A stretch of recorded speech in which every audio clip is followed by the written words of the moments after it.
susuko, magkakarating hanggang dulo. Maraming tanong, paano ba ito? May pagkalinlangan, may pagdududa. Kailangan lang tuklasin ano bang kaya mo. Humiti ka lang, o bagong bukas ay naghihintay. Huwag kang matakot, kaya pa, kaya pa. Pagdadalawang isip ng inyong tumutulo ang luha na nagagalit. Gusto ko na lamang pumikit, pipilitin kong kumapit. Pangangamba ko, mawawalan na, nararamdaman ng panibagong pag-asa. Ito na ang simula, bahagari nakikita mo.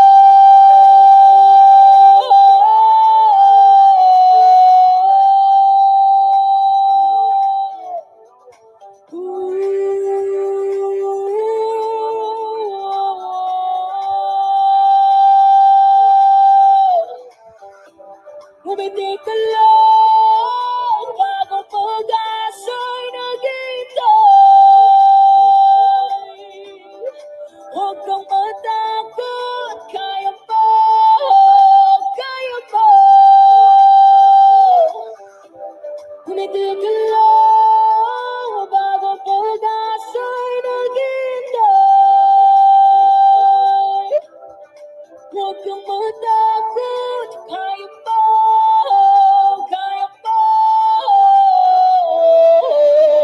Humiti ka lang, bagong pag-asa ay naghihintay. Huwag kang matakot, kaya pa, kaya pa, kaya pa.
All right, and we are live. Good evening po sa inyo lahat mga kaguro. And of course, welcome back to Gurong Pinoy. Of course, hello sa lahat ng members ng Team Pavlov, our Let Babies for March next year. And of course, ganun din po sa mga members ng Team Skinner. Malapit na. Today is December 4th na. So expectedly, you only have 3 days prior to the coming out of the results. No? So sana po handang-handa na tayong lahat.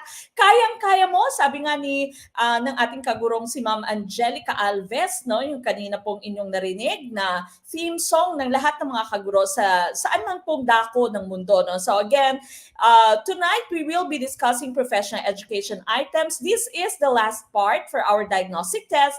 And of course, after this, we are going to have our per subject or per topic discussions na po. No? I've already posted our schedule for December. So sana po nakita nyo na yung ating schedule for December nandyan po sa ating Facebook page. page. No? Hindi ko lang na-include sa aking slides ngayon. And of course, again, tonight nga po, no, Prof Ed pa rin yung ating discussion. This is the last for our diagnostic test, okay? And of course, binabati ko rin po lahat ng members ng ating Gurong Pinoy Capstone College dyan po sa Hong Kong na mga kaguro. Of course, ongoing po yung kanilang Let Refresher Certificate Program. This is hybrid, no? Kasi maliban po sa ating online discussions, meron din po silang face-to-face discussions with their professors dyan po sa Capstone College. So if you are an OFW and you are going to take the LET at ikaw po ay under sa old curriculum ng ating PRC, no? Kailangan nyo po yung inyong paghahanda dito through their hybrid Let Refresher Certificate Program. This, of course, is brought to us by Gurong Pinoy with Capstone College. No? So again, CPE certificates are also going to be provided. If you'd want to join this, they have their Saturday group and also their Sunday group. And so you can contact them through their WhatsApp number, Capstone College po, the 644-303-88, or you may also visit their office. Andyan po yung address ng kanilang office na you can take a screenshot of their address as well as their WhatsApp number. Okay? So again, that is for Gurong Pinoy Capstone College Hybrid Let Refresher Certificate Program for all the OFWs in Hong Kong and Macau. Okay? Again, tonight, Prof Ed discussion. But of course, before we start, as we always do every night that we have our live stream, let us all have our opening prayer. So samahan niyo po ako, mga kaguro.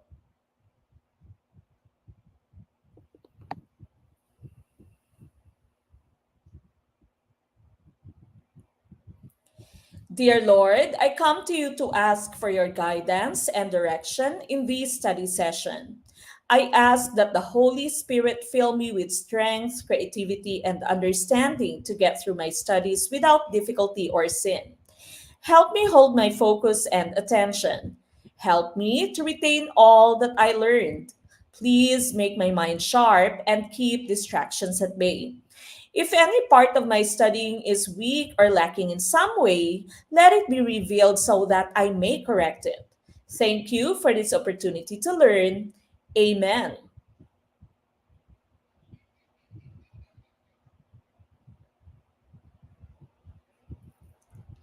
All right, now once again, this is Prof discussion. Last part for our diagnostic test. Do not forget to like, love, and of course, publicly share our video. May kaakibat po na biyaya, no? Yung pag-share ng ating videos publicly because we, of course, are giving our 5 lucky winners, now our 3 lucky winners, with the chance to win GCash of 300 pesos. No? So make sure that you are sharing our live stream publicly. You can also start a watch party. Pwede nyo din pong itag yung inyong mga friends.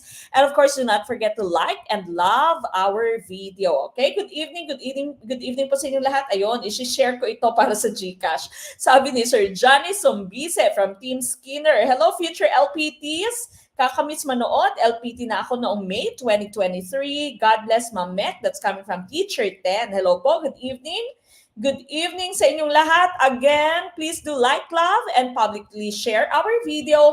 Let us all start with question number 1 for Prof Ed again. So again, number 1, how can a teacher help students with different learning styles learn more effectively? Would it be letter A, vary the class activities? Letter B, use graphic organizers? Letter C, give icebreakers during class? Or letter D, do lectures frequently? What is our choice? Your hints here would be the terms with different learning styles. Iba-iba ang learning style ng inyong estudyante. Ayun na naman. A for Andrea, sabi ng ating kaguro. Letter A for number 1. No? A for Andrea. Andrea na yan, sabi ni Sir Carlos Sibog.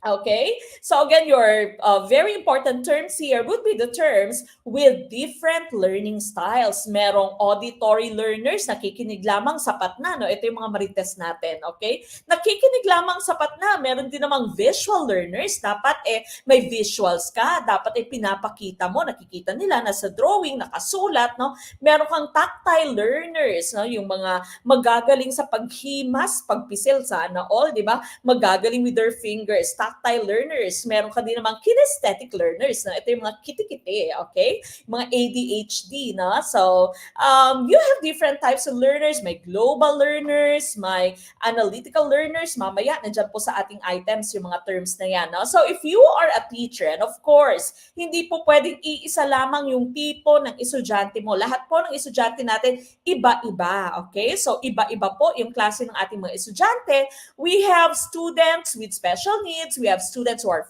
fast learners, may slow learners, no? Meron din namang average, no? So, depende sa klase ng estudyante na meron ka. And so, what is going to be your choice? Letter A for Andrea, and tumpak ngayon si Andrea, no? So, Andrea, letter A. For number 1 is tumpak. You have to vary your class activities. Hindi po pwedeng essay ng essay ng essay lamang. Hindi po pwedeng recite na lamang, no? And so, ligwak po ito, do lectures frequently, although maaring gawin mo yung lecture kapag you are pressed on time, no? Kapag wala pong maraming oras, kunwari ganito sa ating review, napakalawak ng inyong scope and kukonti yung oras, and so we have to do lectures. Now, graphic organizers, ito po yung mga sinusulat natin, of course, no? So, for example, types of matter, and you have the different types, no? Yung mga sanga-sanga, ganyan, graphic organizers po yan. Giving icebreakers, no? Yung mga pasayaw-sayaw mo during the class, no? If you see that your class is already starting to get bored, then you ask them to, oh sige, tayo, sayaw, stretching, ganyan, no? Wala pong mali, okay? Or hindi po mali, yung B, C, and D, pwede po natin gawin yan sa ating klase, but again, no, as I've mentioned, your answer in the left would be dependent on your question. So palagi pong babalikan yung question, analyze the question, ano ba yung hinihingi ng inyong tanong, no? And so letter A, ang ating pong tumpak na choice for question number 1. Congratulations! Ang gagaling na ng taong bayan, ang yayabag na. Okay, we move on with item number 2. When Kohler placed bananas outside and above the cage of Sultan the gorilla, Sultan responded with clever ways of reaching the banana. This experiment led to the discovery of the theory known as letter A, insight learning, letter B, latent learning, letter C, meaningful reception learning, or letter D, social learning. What is our choice for item number 2? Number 1, kung kayo po ay tumpak din kaya sa number 2. Tingnan natin, no, kung talagang tumpak pa rin sa item number 2 yung ating mga kaguro. Okay, Sir RD Canulo. Hi, Ma'am Mek. Left passer na ako, pero nanonood pa rin ako. Hope na alala mo po ako, Ma'am Mek. Of course, English major here, no? Yung mga palaging involved, palaging sumasagot sa ating live streams, of course, no? These are all very familiar names for me, no, or to me. And of course, I congratulate you, no, of course, for passing your licensure examination for teachers, okay? So galing po sa ating experience, again, ulit-ulit ko pong sinasabi sa inyo, you have to get involved, you have to participate during our discussion. So make sure that you are typing your answer, no? Item, number, so number 2, and letter of choice. Okay, so for number 2, what is our choice here? Ano kaya ang tumpak na choice for item number 2? Okay, tingnan ko nga. Hindi ko nakikita yung inyong new comments. Okay, medyo may paglalag yung isa kong device. Ayan, refresh ko po muna. Hintay-hintay, okay? So again, please make sure that you are typing the item number and the letter of your choice para po klaro kung para sa aling item yung ating answer, para po ganado tayong matuto dahil tayo ay involved, no? Sabi nga ni Osabel, no? You have to get involved in learning so that learning becomes more meaningful and it becomes more permanent, okay? Let me check your answers for number 2. Okay?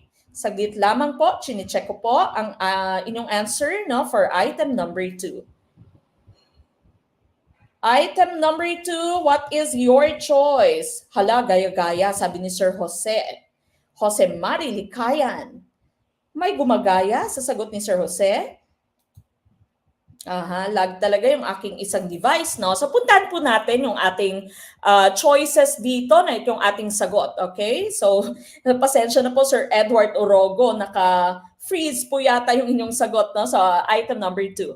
Okay, going back to your item here, no, to our question here. When Kohler, you have Wolfgang Kohler, and he placed bananas outside and above the cage of Sultan the gorilla, no? So ginamit niya si Sultan the gorilla, although in some of our sources nakalagay chimpanzee, no? So in this case here, sa ating example, sabi si Sultan the gorilla daw yung naging subject ng experiment ni Wolfgang Kohler. And Sultan responded with clever ways of reaching the banana. This experiment led to the discovery of the theory of color known as, would this be letter A, insight learning, letter B, latent learning, letter C, meaningful reception learning, or letter D, social learning. Ang ating pong tumpak na choice dito for number 2 ay walang iba, no, kundi letter A. This is your insight learning theory by Wolfgang Kohler. No? So, insight learning theory po.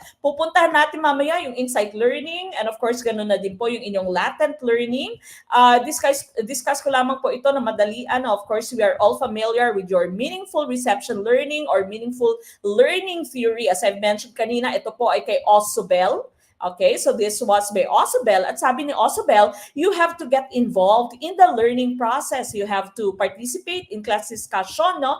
Sa activities ng klase ninyo, you have to be participating if you are a student para mas maging meaningful, para mas may kahulugan yung activities sa inyo, para mas maging ganado kang matuto at para mas maging meaningful ang learning at pagkatuto para sa iyo, no? And of course, sa side naman po ng ating mga teachers, dapat we have to bridge, no, or we have to connect our new topic with the previous lessons by our students, no? So i-bridge mo or i-relate mo, no, yung mga new topics mo, i-relate mo po sa kung anong alam ng inyong estudyante para meaningful ang learning ng inyong mga estudyante, para relevant ang learning, no, para nakaka-relate sila. Kasi pag masyadong malayo sa experience ng inyong estudyante, hindi nila nagigets, no? So kasi hindi nila naramdaman, hindi nila na-experience, no? So according to Osobel, learning should be meaningful, learning should be interactive, no?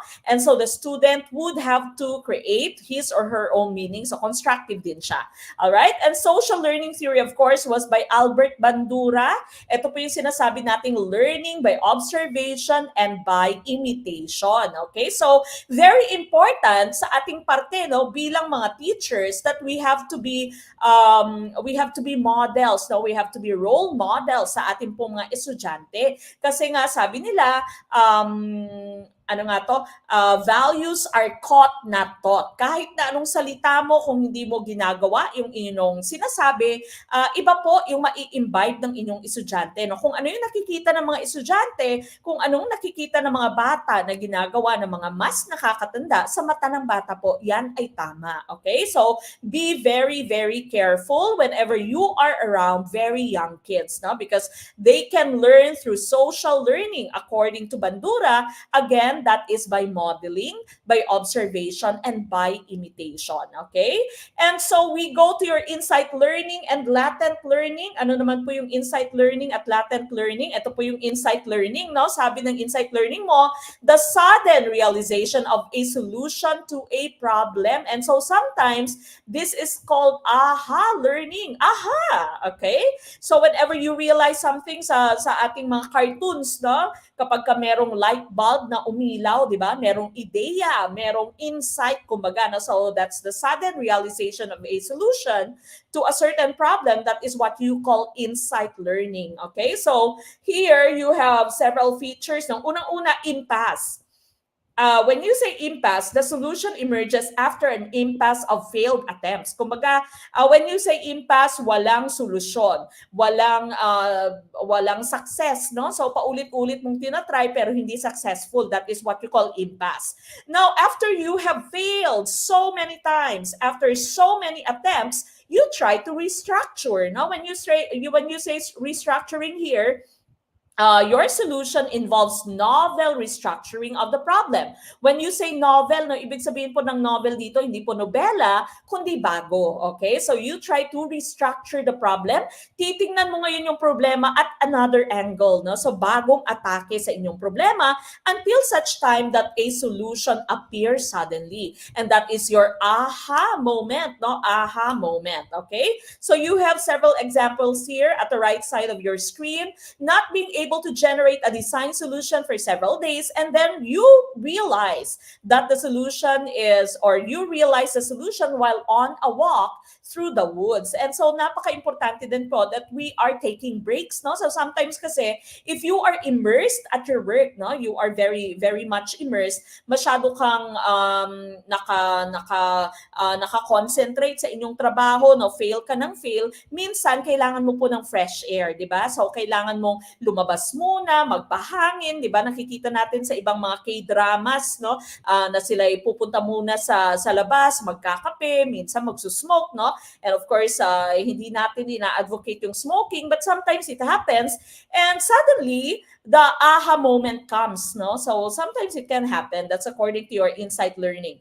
Being stuck in the composition of an original musical score and then hearing the missing notes while on the bus, daydreaming, no? So sometimes unexpectedly the solution appears. Yan pong ibig sabihin ng insight learning, no? Meron kong mga tinatawag na mental block, di ba? Or writer's block, no? So wala kang maisulat, wala kang maisip, no? And then suddenly, while taking a stroll or while doing something enjoyable, suddenly your insight comes. No? Aha moment arrives. Okay? So that's insight learning. Napaka-importante na atin po ma-realize, sabi po ni Kohler, no?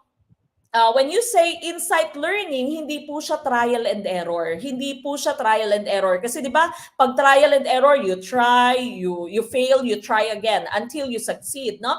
Pero sa insight learning, hindi po siya trial and error. Just suddenly, your realization would happen. Suddenly, your idea comes, no? So, hindi siya trial and error. Alright? So, sana po klaro yung ating insight learning, and that would be our choice, no? For item number 2. Medyo maraming naligwak, pero okay lang po yan. Medyo malayo pa naman yung Marso, no? So, again, if you are not a member yet of our exclusive group, I am inviting all of you. Wala pong talo dito, wala pong lugi kapag kayo po'y nagpamiyembro sa Team Pavlov under Gurong Pinoy, of course, no? So, tomorrow po is December 5, no? We still have our promo until bukas na lamang po. So, sana po ay i-grab ninyo yung promo para po matulungan namin kayong maipasa yung inyong licensure examination for teachers. Okay, we go to latent learning. This was our choice B. Ang latent learning naman po, sabi niya, no, learning that is not immediately expressed in performance.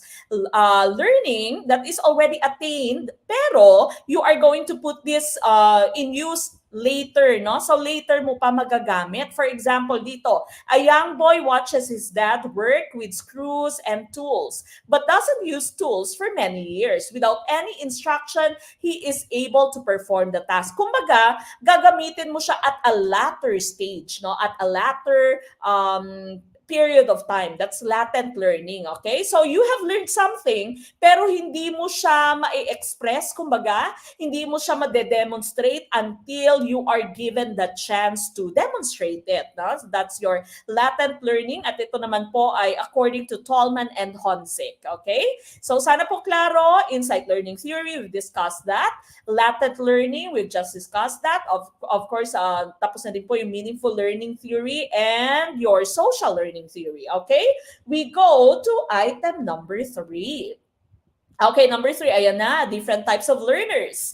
This type of learner often makes decisions based on intuition, is spontaneous, creative, risk-taker, and non-linear thinkers. He sees the forest before the trees. Trees po ito, dapat hindi po tres, okay?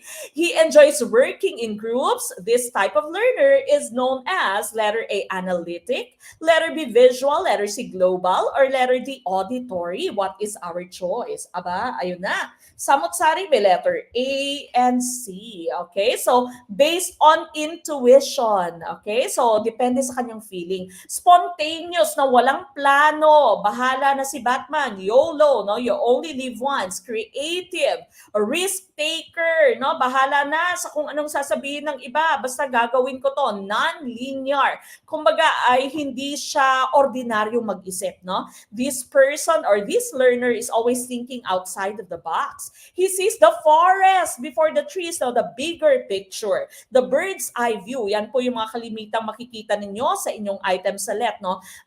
He sees the bigger picture. He sees the bird's eye view. He enjoys working in groups. What type of learner is this? Analytic, visual, global, auditory. I see a lot of letter C's. Tumpak kaya ang letter C for item number 3. Ano kaya ang ating tumpak na choice? Ayan, no? Mas marami yung letter C. Aba, may nag-change pa to C. I see. Sabi ni Ma'am Tess Pichay. Okay, ang tumpak na choice po natin dito ay, tagtatanang, letter C. That's global learner. No? Let's take a look at the differences between your analytic and your global learners. So here, no, yung analytic learners mo, unahin ko po to, no, kasi ito yung mas common. Okay, so common siya. When you say analytical or analytic learners, these are learners who plan and organize their work. Okay, napaka-planado, napaka-organized, no? They focus on details and of course, they use their logic.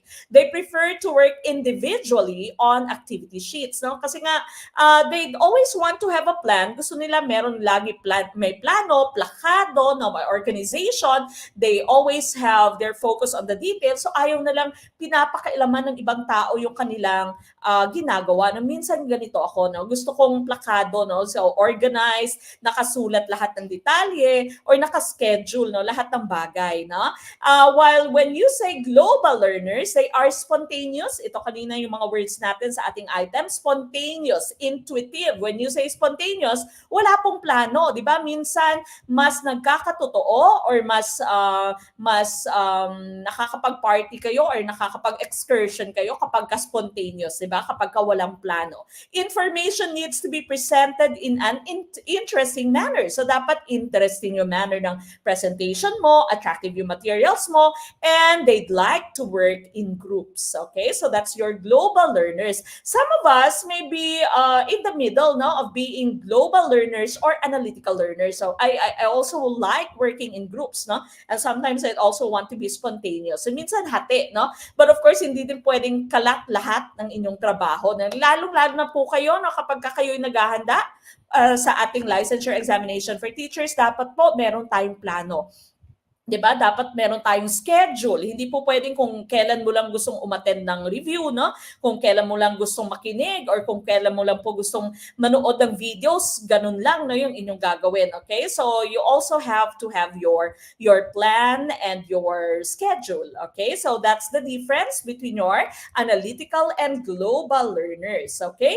Now, ito naman po yung inyong VAKT. When you say VAKT learning styles, that's visual, auditory, kinesthetic, and tactile. No? So visual learners mo, mas gusto nila merong nakikita, di ba? So reading, visual materials, they'd always like writing down notes. No? Ako ganito din. No? So visual din ako. Hindi ako nakakapag-aral ng hindi ko notes, no? Hindi ko sulat kamay yung aking pinag-aaralan. Marahil yung iba sa inyo, ganyan din po. Meron din tayong mga estudyanteng auditory, yung mga gusto lamang nila nakikinig, di ba? Meron ako mga estudyante ganito dati, di ba, sa atin, no, kapag ka tayo nagtuturo, nung nagtuturo ako dati sa Ateneo, I would ask them to write down the notes, no? So you have to write down the notes. I'll be checking the notes. But I have this student who was very smart and sinasabi niya sa akin na just don't ask me to write down the notes kasi if I do that, I will not be able to understand, no? So we have to respect their styles of learning. Okay? So maaring magpasa siya ng notes niya later na, no? Kasi ngayon gusto lamang lamang niya makinig. Gusto lamang niyang ma-absorb lahat ng ating sinasabi sa kanila. No? Kinesthetic tactile naman, as I've mentioned, kinesthetic ito yung mga magalaw. Okay? So magalaw. And tactile, ito yung mga gustong merong tinatouch. May hinihimas, may pinipisil, may hinahawakan. No? Providing tangible objects to work with, such as your flashcards, might be your clay, no? It might be your whatever stuff you can have them work with. Okay? So, iba-iba ang klase ng learning style na meron tayo. Ano po yung learning style ninyo? Ayan, sabi ni Ma'am Remang Abdul Niri, auditory po ako, coach, no? Aha. Ano pa ba? Yung iba sa inyo, kinesthetic. Wow, Sir JV Alvaro, maaaring MAPE? MAPE major ba, Sir JV? Nahilo ako sa visual. Okay. May visual and auditory. Mhm. May visual, no? Malimit sa atin visual. Okay? Yung iba nga sa atin, yung mga visual learners nga natin, nauso din yung calligraphy, 'di ba? Yung mga arte-arte sila kapag ka sila ay nagsusulat, no? Ang gandang tingnan, pero mahirap gawin. Okay, visual. Ayan, visual. Ang dami nating visual. Aha. Math major pero kinesthetic si Ma'am or si Sir Bien Kabili. Okay, so iba't ibang klase ng learning styles meron tayo. No? So alam natin na totoo that our students would have different learning styles. No? So sana klaro sa atin yan at sana po irespeto natin. Of course, we might require them to have some notes kasi nga makakatulong din naman sa kanila yung notes nila pero maaari din naman at a later time, no? At a later period, i-submit nila yung notes nila. Okay? And of course, very important that we vary our activities inside the classroom. Hindi pwedeng notes ng notes lamang. Nung elementary tayo, di ba? Notes ng notes. Kahit nandyan na sa libro, isusulat ng sekretarya sa board at kukopyahin natin sa ating notebook. Pero yung mga kinopya natin, andyan lang din naman sa libro. Hindi ko alam kung bakit pinapagawa sa atin ng mga elementary teachers natin no? Maaring busy si ma'am, di ba? Okay, and so, yung ating pong tumpak na choice kanina was letter C, global. Global, now seeing the bigger picture, seeing the bird's eye view, acting on impulse, no? Spontaneous, intuitive. Those are your characteristics of a global learner. We go to item number 4. Who was the founder of psychoanalysis? Letter A, Abraham Maslow. Letter B, Alfred Adler. Letter C, Carl Jung or Carl Jung. No? Some people would pronounce Jung, others would pronounce Jung. Or letter D, Sigmund Freud. Who is your choice? Okay, letter D. Nakikita kong choice inyo ay letter D for number 4. And of course, ang tumpak na choice natin dito is letter D. We all know, no, Sigmund Freud's psychoanalytic theory. No? So ito yung binigay niya sa atin, di ba? The id, the ego, and the superego. No? So your id, the id is your inner child, di ba? So this is the child, the natural child, the adopted child po pwede, no? So these are our natural tendencies. These are our greedy self, yung mga matakaw mong self, yung mga walang pakialam mong self, no? So, kumbaga, egoistic, no? Egoistic mong self na I want, I need, satisfy me, give this to me, now na, di ba? Gusto ko to, di ba? Gutom ako, uhaw ako, gusto ko to, di ba? Even your sexual urges, your libido, okay? Walang control yung id mo, okay? Now, your superego, the other side right here, no? Your parent, kumbaga, the nurturing parent, maaring punishing parent, ito yung moralista mo, di ba? So, lahat bawal. You cannot. You must not. It is not allowed, no? That's your super ego, the moralistic side of yourself. And of course, according to Freud, the ego is your real self. That's the balance between the id and the super ego, okay? So these are the parts of your psychoanalytic theory as presented by Sigmund Freud. Now, what about the rest of your choices here? We all know si Abraham Maslow po ang nagbigay sa atin ng hierarchy of needs, no? So, sabi ni Abraham Maslow, dapat po masatisfy mo muna yung needs na nasa baba, yung basic needs, bago po maging best version ng kanyang self, yung isang tao or yung inyo pong estudyante. No? So here, you have your physiological needs. Yung ating pong hint dito or yung ating pong acronym is PCL best, okay? PCL best, okay? PCL, no? P P is physiological. Ito po yung kailangan ng ating katawang lupa. Halos magkaparehas po sila ng id, no? So, the things that you need to satisfy your hunger, no? Food, water, shelter, your sexual needs, no? Sleep. Kasama po yan sa inyong physiological needs, no? Safety needs mo. Kailangan meron kang pera, meron kang bahay, no? Meron kang healthy ka, no? Those are your safety needs, okay? Next one, love and belonging or love and belongingness, no? So you have to feel secured. You can already be intimate with someone. Pwede ka na magkarelasyon. You can already share your feelings with another person. And of course, you have self-esteem, no? Yung ating pong question last time, the last time that we had our Prof Ed, no?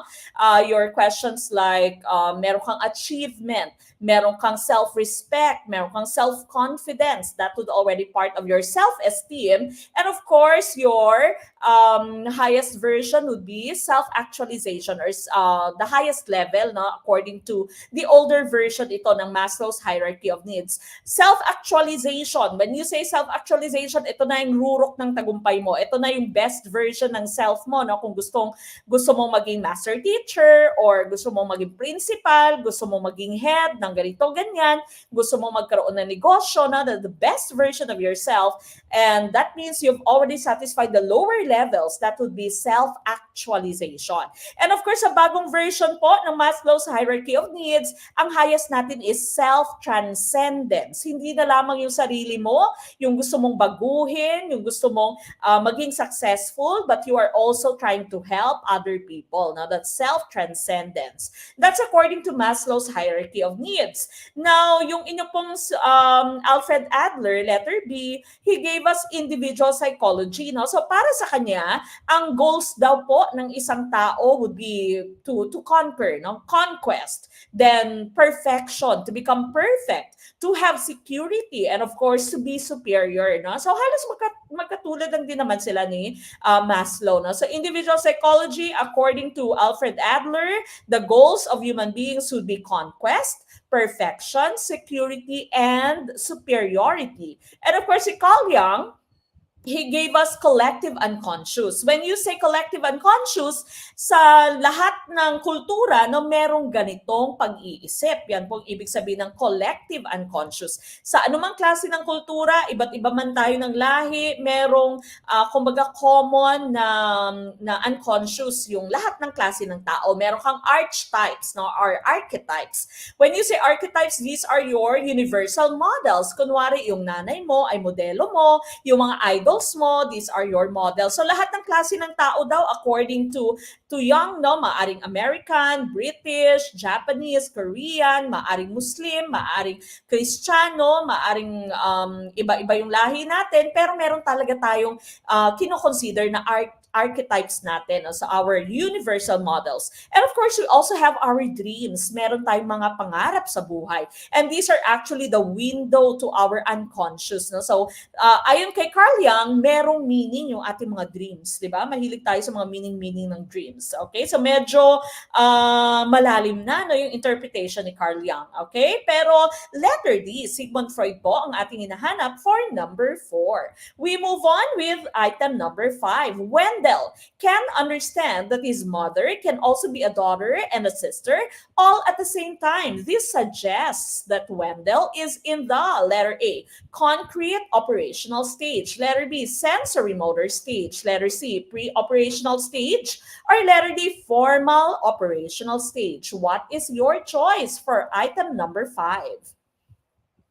Okay, number 5, you have a person or a student named Wendell.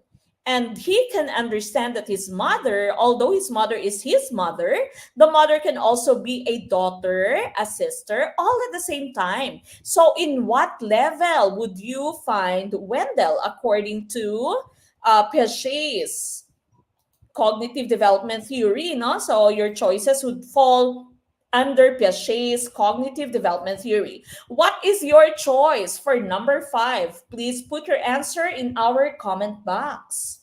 Pakilagay po ng inyong sagot sa ating comment box, mga kaguro. Do not forget to participate para po mas naaalala po ninyo ang ating mga items.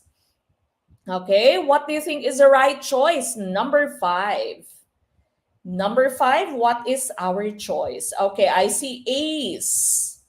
Letter A for item number 5. Tama kaya ang letter A for item number 5? Meron din namang letter C. Aha, samot-sari, no? Pero mas nakikita kong sagot ay letter A.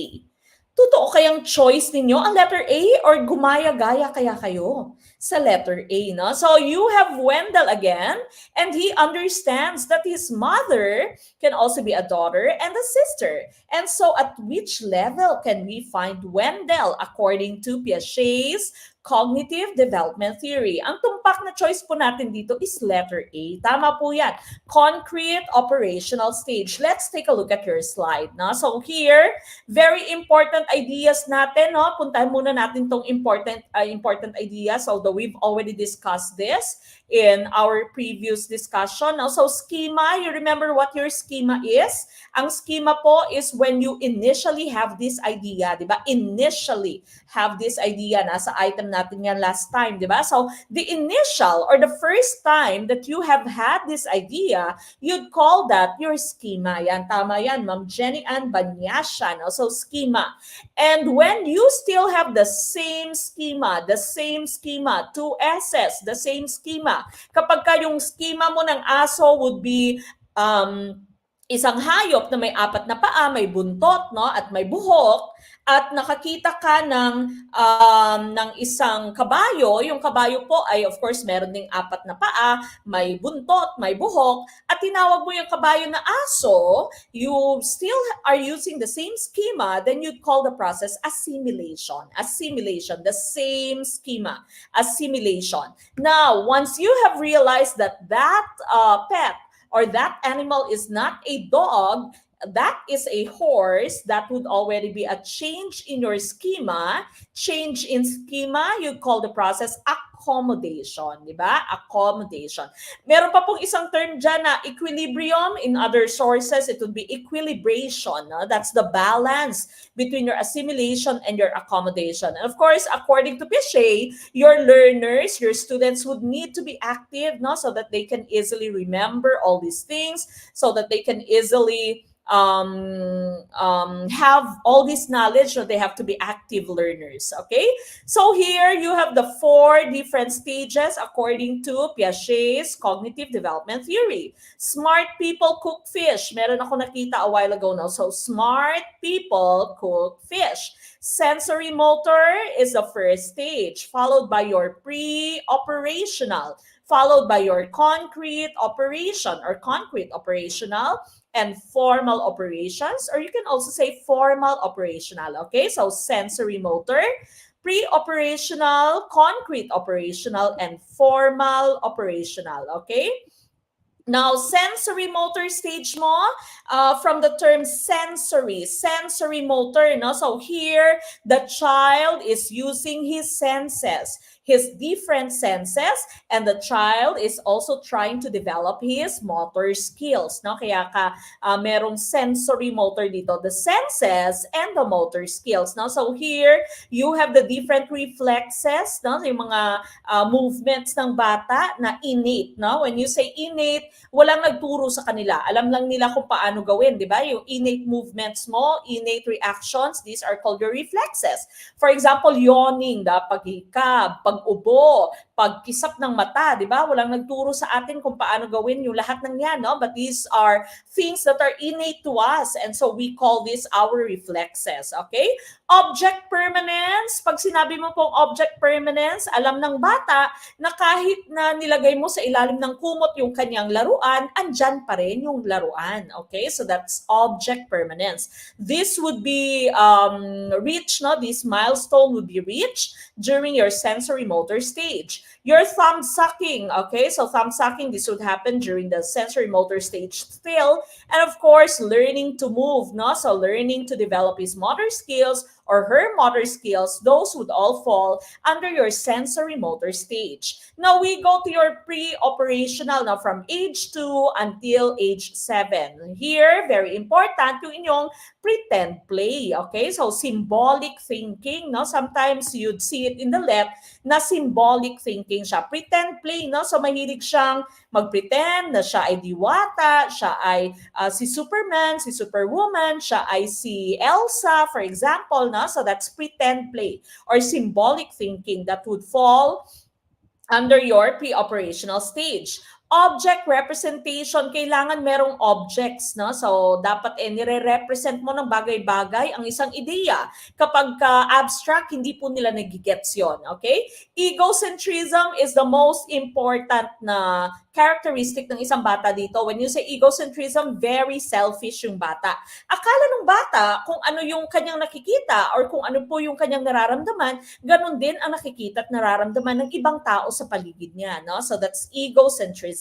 And of course, the child here is very curious, and during this time, the child would ask you a lot of questions, diba? Yung mga terrible twos mo, dyan po nangyayari, no, sa inyong pre-operational stage. Now, concrete operational, this would happen during the school age, no, ng ating pong mga anak, elementary years ng ating anak, 7 to 11 years.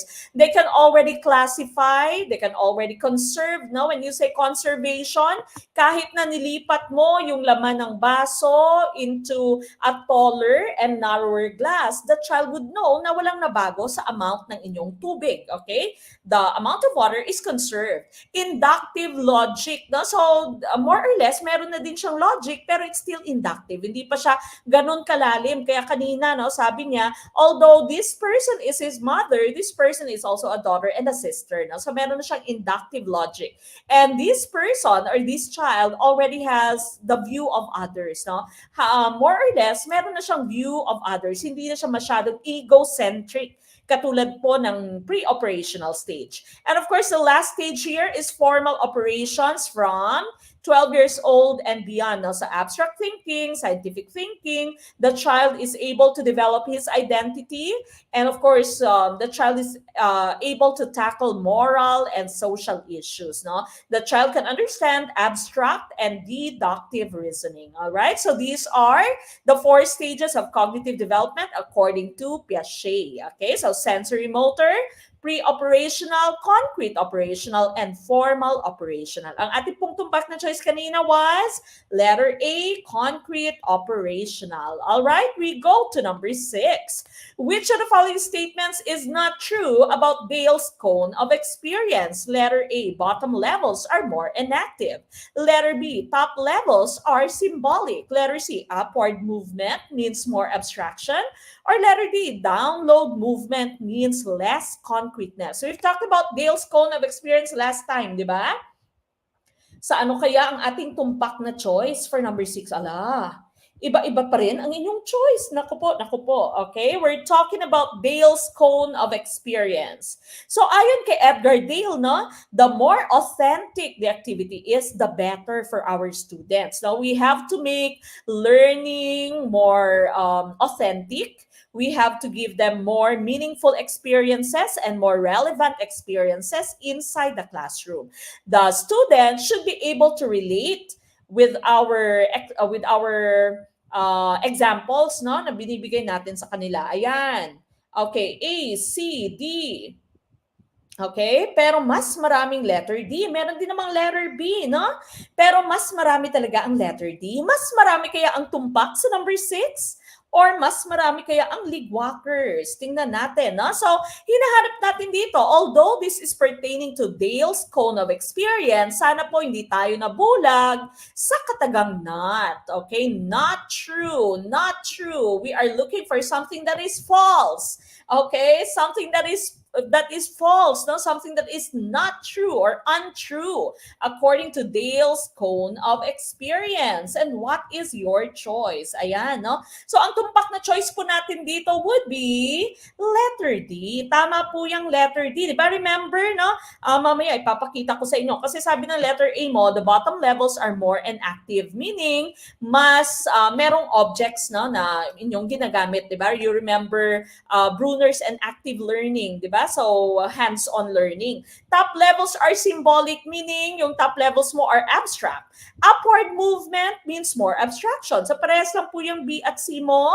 Pero ang sabi ng letter D, download movements, movement means less concreteness. Kumbaga, no, as you go down the cone, it becomes less concrete. It becomes less authentic, and that is wrong. Okay? That is wrong. Ayan, nabulag talaga. Sabi ni Ma'am Lila Del Monte. Sabi ko na nga ba, no? May mga nabulag na naman. Ayan, may knock pala, sabi ni Facebook user. Okay?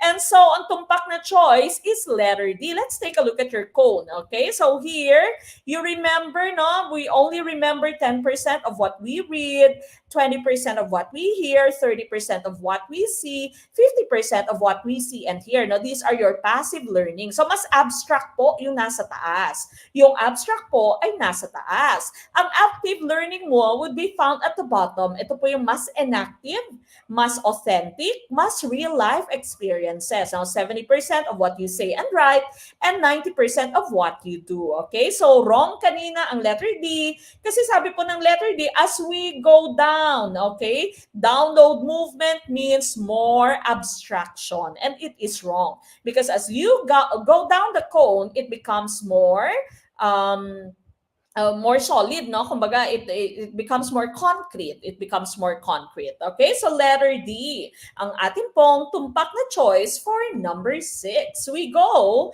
to item number 7. Max is applying the ADDIE model of constructing his teaching materials. He has started making sketches of the interface of simple software that he intends to use. Okay, sketch. At which stage of the ADDIE model is he? Letter A first, letter B fourth, letter C second, or letter D third? What is our choice? Ilang items po sa quiz? Meron po tayong 30 items. Okay, 30 items, 5 sessions, and that would give us a total of 150 items for your Prof Ed. Katulad din po ng inyong licensure exam for teachers. Okay, I see A's and C's. Letter A at C, kung ikaw ay hindi mo alam, no? Kung ikaw ay hindi po familiar sa ADDIE model, of course, ligwalkers na to, no? Ligwalkers na this. You have to be familiar with what we are talking about here, no? So, ADDIE model. Ano nga ba yung ADDIE model? ADDIE model, no? Those are acronyms actually, no? So, ano kaya ang ating tumpak na choice? If you can go back, no? If we try to go back to your question, sabi niya, Max is applying the ADDIE model and he has started making sketches. Okay, he is sketching the interface of simple software that he intends to use. And so, ang tumpak na choice natin dito at which stage of the ADDIE model is he? The tumpak na choice here is letter C, second. Okay, second, that would be the first D, no, in your ADDIE model. Why? What is the meaning of ADDIE, no? So ADDIE here means analysis, design, development, implementation, and evaluation. Okay? So, first, you analyze, no? Tingnan mo muna yung sitwasyon, okay? Ano nga ba yung sitwasyon? Ano nga ba yung kailangan kong gawin para ma-solve yung isang problema, no? Next, you design. Kaya design po yung ating choice, no?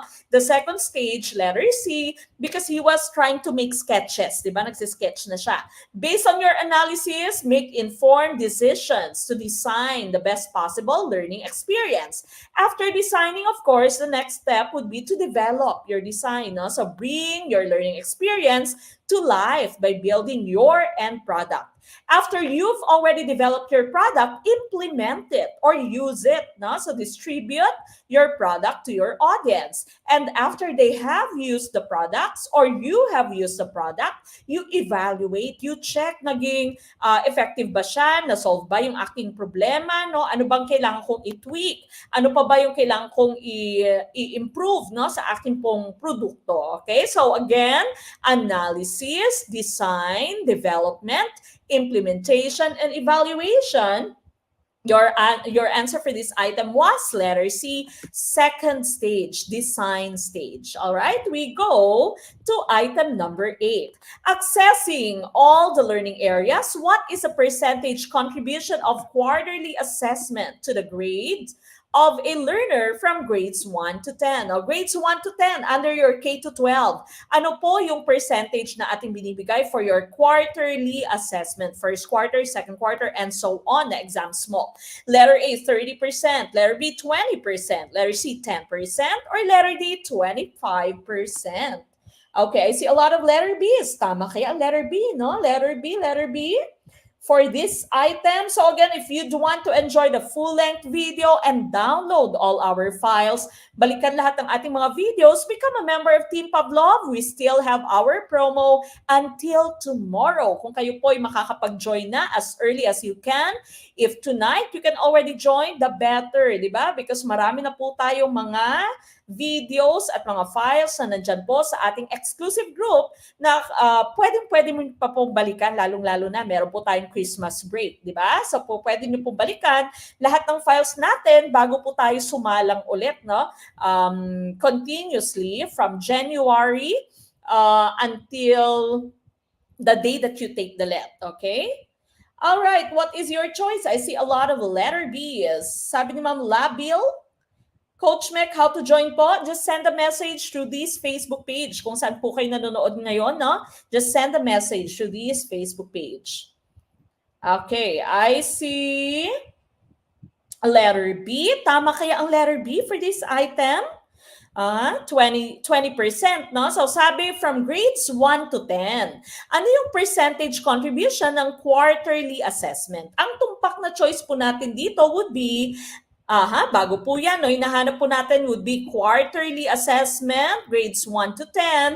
And ang tumpak na choice po natin, as you can see, klarong-klaro, that would be letter B, 20%.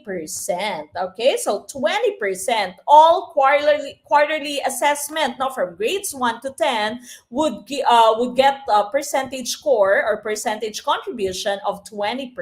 Okay, and as you can see, yung ating po performance task lagi na PT would have the highest. Okay, so ating lamang pong science and math, tabla po ang written work at ang ating performance task. But quarterly assessment would be given a percentage of 20. Okay, so 20% for number 8. Okay, so number 8, 20. Yay! Sabi ni Sir Miguel Buban. Secondly, guwak, sabi ni Ma'am Yang Alia. Okay, yay! Mahalin ang pagre-review, sabi ni Ma'am Vanessa Francisco. Tama po, okay? All right, we go to item number 9. Based on DepEd's latest grading system, what is the percentage contribution of written work? Ayan, kakasabi ko lamang po. Written work to the grades of the grade 1 to 10 students in math and science. Ito, na-mention ko to kanina, no? Is it letter A, 20%, letter B, 30%, letter C, 50%, or letter D, 40%? Thus, we've mentioned your quarterly assessment would get 20%. Sana po maalala natin yan, no? Ma-imprint sa ating mga utak, 20%. Grades 1 to 10, lahat po ng quarterly assessment is 20%. Okay? So, if you are in grade 1, no, until grade 10, and we are talking about the subject of math and science, what is the percentage contribution of your written work? I see letter D, 40%. Okay? What is your choice? 40%. Di po yan. D, I love you. Aba, mukhang nakalimutan nyo na po si Daniel. Okay? Wala nang nagsasabing D for Daniel. Ang bilis nyo po mag-move on. No? Well, yan po yung ating tinuturo dito sa Gurong Pinoy. Move on ka agad. Mas mabilis po sa move on ninyo sa breakup ng Katnil. Okay? Ang tumpak na choice, of course, would be letter D, no? So, ayan po, as we've mentioned kanina, written work, science and math, 40%. So, letter D ang ating pong tumpak na choice. Move on kahagad, sabi ni Ma'am Josephine. D for DH. Okay, so letter D, 40% ang ating pong tumpak na choice. We go to item number 10. What educational technology is most appropriate in showing the trend in temperature change from month to month? Would it be letter A, flow chart, letter B, map, letter C, bar graph, or letter D, drawing? What is our choice? Hindi ako mag-move on kasi di ako fan. Haba? Para ni Ma'am Yang Alia. Okay, ako din po, hindi ako fan, okay? But of course, I sympathize with the Kathniel fans. Ako fan ako ng Kim C. Sana hindi po totoo, di ba? Kaway-kaway sa mga Kim C fans dyan. Feeling ko hindi totoo. Feeling ko pinagbabawalan lang sila kasi may Kim Paulo. Okay, na tandem ngayon, no? Number 10, letter C. Okay, letter C, bar graph. Tama kaya ang bar graph? Same po tayo, Ma'am Kim C. Hi! Ma'am Jenny Ann Banyasha. Ba? Ka-Kim C. Aha. What is sino ang Kenzie? Hindi po Kenzie. Kim C po. Kim C. Kim at C yan. Ayan, ang daming fans ng Kim C. Yes. Meron pang Lisken dito. Wala bang Lisken fan? Sabi ni Ma'am Jelly Francisco. Hi, may Kim Pao. Si Ma'am Win Lasiste. Kim Pao. Kimchi lang, sabi ni Ma'am. Ni Sir Jericho Briton. Okay, what is your choice? Going back to number 10, no? What educational technology is most appropriate in showing the trend in temperature change from month to month? Okay, may aldab pa ha. Yung pagbabago daw ng temperature from month to month, no? So from January until December. Akalain nyo na December 4 na. Parang ang bilis ng araw. Katulad ng bilis nyo mag-move on, no? Sa inyo pong breakup, di ba? So, change in temperature from month to month. What can we use? Ang tumpak na choice po natin dito ay letter C, bar graph. Tama po yung bar graph, no? So, ito po, ang example ng inyo pong bar graph, di ba? Average monthly temperatures for a US city. Okay? So, January, February, and so on. Okay? Kasi sinabi niya month to month, no? So you can use your bar graph here. Kasi kapag ginamit niyo po yung bar graph, you're actually talking about different categories. Or in this example here, different months. No? Po, pwede mo siyang gamitin when you have different choices. Kunwari, nagpa-survey ka, no? The fans of the different love teams in the Philippines. Merong Kimsey, merong Jaden, no? Buhay pa ba yung Jaden? Merong Lisken, merong Kathniel, no? Merong Aldab, di ba? So, each type of love team would have a bar, no? So that's your bar graph. You use this if you have different choices or you have different categories, okay? So, hindi naman po pwedeng mapa, maaring maipakita sa atin na mapa yung temperature, pero maaring daily, no? In a daily basis lamang, hindi po month to month. Drawing, hindi din po. Ang flow chart nyo po ay ganito, di ba? Your flow chart would represent a process. So, proseso yung nire-represent ng inyong pong flow chart. So, hindi po siya po pwede sa ating month-to-month temperature change. And so, ang tumpak na choice would be letter C. Direct Cathy, meron. Okay? Buhay pa, pero hiwalay na ang JD, no? Okay, and so letter C, bar graph po, ang aking tumpak na choice. Ang ating tumpak na choice is bar graph. We go to number 11. What makes operant conditioning different from your classical conditioning? You have the different choices at the bottom. In operant conditioning, reinforcement is presented before the subject responds. Letter B, in operant conditioning, reinforcement is presented only when the subject responds. Letter C, in operant conditioning, reinforcement is presented whether or not the subject responds. Or letter D, in operant conditioning, reinforcement is paired and presented with an unconditioned stimulus. What is your choice? What do you think is the right choice? Aba, may letter D, may letter C. Tama kaya ang inyong sagot? Malalaman natin in a few seconds, okay? Or in a few minutes. Ano kaya ang ating tumpak na choice for item number 11?